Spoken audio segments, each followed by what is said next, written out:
Сәлем достар, сіздермен бірге Мадина. Біз сіздермен бүгін осындай әдемі сыр жасаймыз.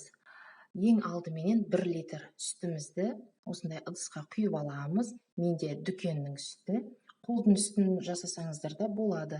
Менде 3,2%.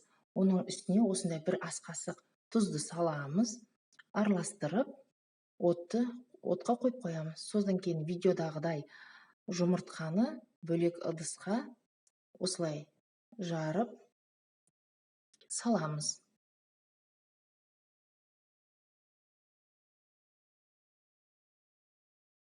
Оған енді 20% дүкеннің қаймағын қолдандым. 20% мына жерде менде.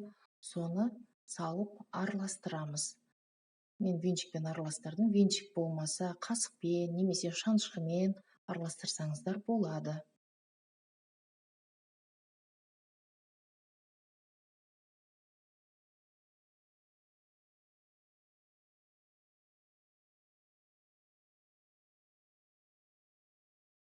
Мінекей осындай біркелкі масса шыққанша араластырамыз.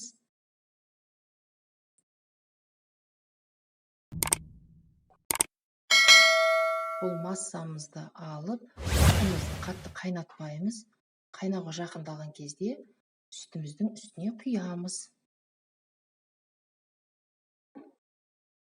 Мінекей құйып, оны ары қарай да силиконовый лопаткамен, әйтпесе ағаш қасықпен араластырамыз. Астына жабысып қалмау керек. Мінекей біраз уақыт өткеннен кейін осындай сүтіміз осындай массаға енеді.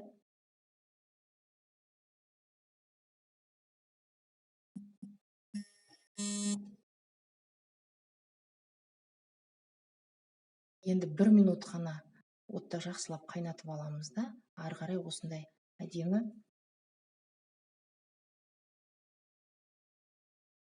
марлының үстіне, әйтпесе осындай сетаның көмегімен осылай жасаймыз.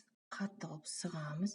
Ішіндегі біздің сырымыздың ішіндегі артық сулардың бәрін қатты осылай сығып тастаймыз. Және менде осындай арнайы астын тесіп дайындап қойған ыдысым бар. Осы ыдысқа салып, осындай үстіне 1 литрлік баклажкадағы суды құйып қойдым. Артық сулар шықты. Мінекей қараңыздаршы, достар, қандай керемет, жұмсақ, өте дәмді, қандай керемет осындай әдемі сыр жасадық.